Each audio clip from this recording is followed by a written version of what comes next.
Hello everyone. So in this video நம்ம என்ன பார்க்க போறோம் அப்படினாக்க types of function one of the important types of function that means increasing function அப்படினா என்ன பார்க்க போறோம். So இத அண்டர்ஸ்டாண்ட் பண்ணிக்கிட்டோம் அப்படினாக்க decreasing function ரொம்ப சிம்பிளாவே இருக்கும், ரொம்ப ஈஸியா அண்டர்ஸ்டாண்ட் ஆகும். So இந்த increasing function அப்படிங்கிறது ரொம்ப இம்பார்ட்டன்ட்டான ஒரு டாபிக். இது இப்பயும் சரி ஹையர் ஸ்டடீஸ் லோயர் ஸ்டடீஸ் எல்லா இடத்துலயும் படிச்சிருப்போம். So அது எப்படி இருக்கும், அதோட கிராஃப் எப்படி இருக்கும், அதுக்கான கண்டிஷன்ஸ் என்ன அப்படிங்கறத பார்ப்போம். ஓகே, எப்பவும் போல டைட்டிலை மினிமைஸ் பண்ணி ஒரு ஓரமாக வச்சுப்போம். ஸோ உங்களுக்கு ஈஸியாக அண்டர்ஸ்டாண்ட் ஆகணும் அப்படிங்கிறதுக்காக நான் ஒரு சின்னதாக ஒரு கிராஃப் போட்டு காமிக்கிறேன். ஓகே,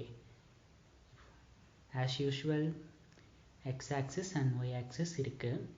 ஓகே, இப்போது Y equal to F of X அப்படிங்கிற கிராஃபு இப்படி இருக்குன்னு வச்சுப்போம். இது ஏதோ ஒரு graph Y is equal to F of X அப்படிங்கிற ஒரு கிராஃப். ஓகே, இப்போது இது இன்க்ரீஸிங்காக ஆர் டிக்ரீஸிங்காக நம்ம எப்படி கண்டுபிடிக்கிறதுனா ஸோ சிம்பிள். நீங்கள் லெஃப்ட் சைட்லேருந்து right side, that means X டேஷ்லேருந்து எக்ஸுங்கிற டைரக்ஷனுக்கு ஒரு வெர்டிக்கல் லைனை ஷிஃப்ட் பண்ணுறதா நீங்கள் நினச்சிக்கோங்க. அப்படி ஷிஃப்ட் பண்ணும்போது அந்த கிராஃப் வந்து டிக்ரீஸ் ஆச்சு, தட் மீன்ஸ் கீழே வந்து ஃபால் ஆகுது அப்படின்னா அது டிக்ரீஸிங் ஃபங்க்ஷன். சப்போஸ் அந்த கிராஃப் வந்து கிளைம்ப் ஆகுது, மேலே போகுது அப்படின்னா அது இன்க்ரீஸிங் ஃபங்க்ஷன். ஈஸியாக அண்டர்ஸ்டாண்ட் பண்ணுறதுக்காக இதில் ஒரே ஒரு இம்பார்ட்டன்ட் விஷயம் என்னென்னா, நீங்கள் லெஃப்ட் டு ரைட்டு தான் மூவ் பண்ணணும். ரைட் டு லெஃப்ட் மூவ் பண்ணிங்கன்னா உங்களுக்கு ஆன்சர் தப்பாக வரும். ஸோ இதனால் ஞாபகம் வச்சுக்கோங்க. நீங்கள் எப்படி மூவ் பண்ணணும் அப்படின்னாக்க அந்த வெர்டிக்கல் லைனை லெஃப்ட் டு ரைட் மூவ் பண்ணணும். அப்படி லெஃப்ட் டு ரைட் மூவ் பண்ணும்போது அந்த கிராஃப் வந்து டிக்ரீஸ் ஆச்சு அப்படின்னாக்க அது டிக்ரீஸிங் ஃபங்க்ஷன், இன்க்ரீஸ் ஆச்சு அப்படின்னா increasing function. So simple. Okay, இப்போது அதுக்கான அஃபிஷியல் நோட்டேஷனுக்கு போவோம்.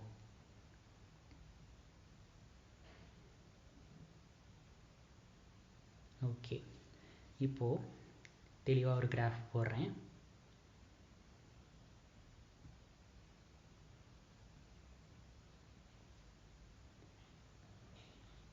இது எக்ஸ் ஆக்சிஸ், இது ஒய் ஆக்சிஸ், சாரி இது ஒய் ஆக்சிஸ். இப்போது நம்ம இன்க்ரீஸிங் ஃபங்க்ஷன் தான் பார்க்க போகிறோம். ஸோ இந்த எக்ஸ் ஆக்சிஸில் நான் ரெண்டு இன்டர்வல் எடுத்துக்கிறேன். ஸோ இது x1 அப்படிங்கிற ஒரு பாயிண்ட்டு அண்ட் இது x2 அப்படிங்கிற ஒரு பாயிண்ட்டு. ஓகே, ஸோ என்கிட்ட இருக்கக்கூடிய கிராஃபு எனக்கு இப்படி இருக்குன்னு வச்சுப்போம். இதுதான் வந்து y equal to F of X or some graph. உங்களுக்கு கன்வீனியன்ட்களோ y equal to G of எக்ஸோ y equal to H of X எப்படி வேணால் பேர் கொடுத்துக்கோங்க. ஸோ இது இன்க்ரீஸிங் ஃபங்க்ஷனா இல்லை டிக்ரீஸிங் ஃபங்க்ஷனை நான் ஐடென்டிஃபை பண்ணணும். ஸோ இன்க்ரீஸிங் ஃபங்க்ஷனோட எப்படி அந்த வெர்டிக்கல் லைன் டெஸ்ட் வச்சும் நீங்கள் பண்ணிக்கலாம். அது வந்து ப்ரொசீஜர் கிடையாது, நம்ம ஈஸியாக கண்டுபிடிக்கிறதுக்காக, அண்டர்ஸ்டாண்ட் பண்ணிக்கிறதுக்காக. ஸோ ப்ரொசீஜர் படி போனோம்னா, ஸோ இப்போ நான் ரெண்டு இன்டர்வல் எடுத்துக்கிட்டேன், x1 அண்ட் x2 அப்படிங்கிறது எக்ஸ் ஆக்சிஸில் ஒரு இன்டர்வல் எடுத்துக்கிட்டேன். ஸோ அந்த இன்டர்வலில் பார்த்தீங்கன்னா x1 வந்து லெஸ் தென் x2 இருக்குது. கரெக்ட் தானே? பிகாஸ் சப்போஸ் நீங்கள் 1 எடுத்துக்கிட்டிங்கன்னா அது 2 எடுத்துக்கோங்க. x1 வந்து 1, x2 வந்து 2 அப்படின்னா 1 less than 2. That means x1 விட x2 வந்து பெருசாக இருக்குது. அப்போது இதுக்கு நான் எஃப் ஆஃப் எக்ஸ் கண்டுபிடிக்கிறேன். ஸோ கிராஃப் ஆஃப் ஃபங்க்ஷன் பார்த்த மாதிரியே எஃப் ஆஃப் எக்ஸ் வந்து இங்கே வருமா? இது வந்து எஃப் ஆஃப் x1, இதுக்கு எஃப் ஆஃப் x2 வந்து இங்கே வரும். இந்த கோஆர்டினேட்டாக எழுதுனீங்கன்னா x2, எஃப் ஆஃப் x2 எழுதுவீங்க. நான் வெறும் எஃப் ஆஃப் x2 மட்டும் எழுதுகிறேன்.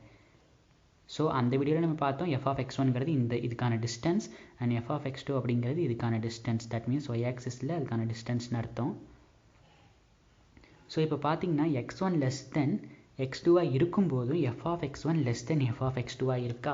ஸோ இந்த மாதிரி இருந்ததுன்னா இதை வந்து இன்க்ரீஸிங் ஃபங்க்ஷன் சொல்கிறோம். இதுதான் ரொம்ப இம்பார்ட்டண்ட்டான கண்டிஷன். எப்போ வந்து x1 is less than x2 இருக்கும்போது that implies x1 is less than x2 or s1 is less than or equal to x2, that implies F of x1 is less than or equal to F of x2 அப்படின்னு நம்ம சொல்கிறோம். So இந்த மாதிரி இருந்ததுன்னா அதை வந்து increasing function அப்படின்னு சொல்கிறோம். ஓகே, இந்த கிராஃப் அப்போ மினிமைஸ் பண்ணிவிட்டு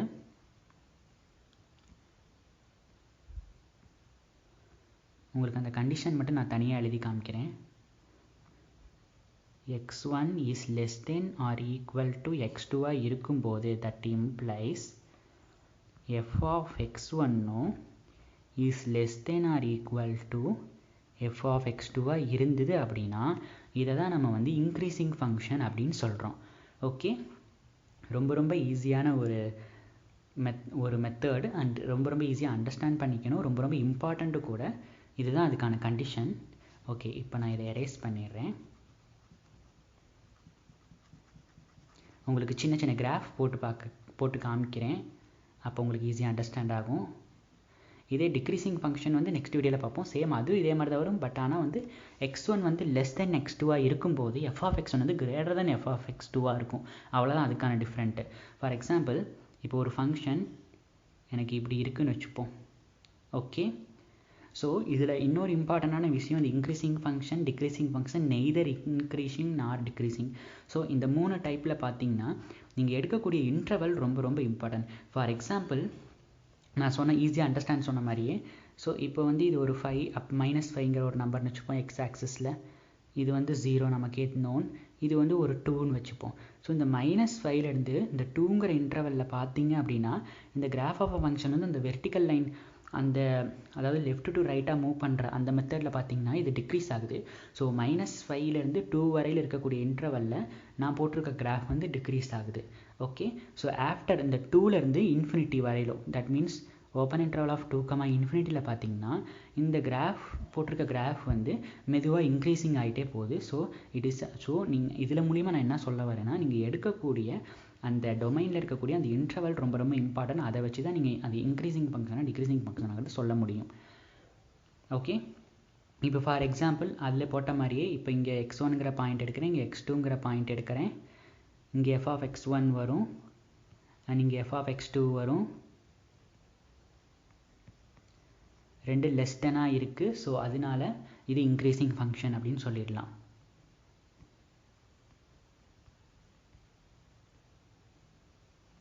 ஓகே, இப்போது நமக்கு பரிச்சயப்பட்ட கிராஃப் போட்டு பார்ப்போம். ரொம்ப இன்ட்ரெஸ்டிங்காக இருக்கும்ல. ரைட்டர் இது வந்து y = x² upper parabola, y = x²ங்கிற ஃபங்க்ஷன். இது இன்க்ரீசிங் ஃபங்க்ஷனாக டிக்ரீசிங் ஃபங்க்ஷனாக பார்க்கணும்.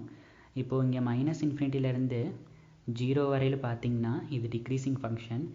0ல் இருந்து இன்ஃபினிட்டி வரையில் பார்த்தீங்கன்னாக்கா இது இன்க்ரீசிங் ஃபங்க்ஷன்.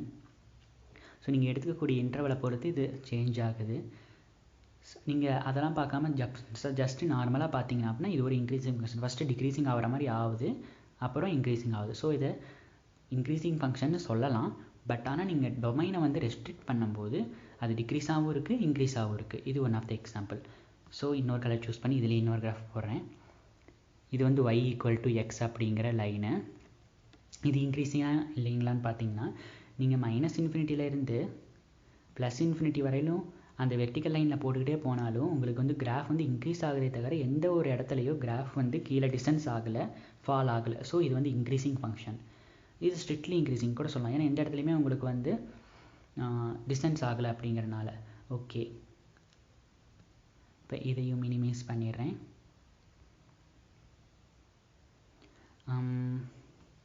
வேறு என்ன கிராஃப் போடலாம்? இதை போடுறேன். சரி, இப்போ ஒரு கிராஃப் இன்க்ரீசிங் டிக்ரீசிங்காக இருக்கும். அது என்ன நெய்தர் இன்க்ரீசிங் நார் டிக்ரீசிங், அது ஒன்றும் இல்லை.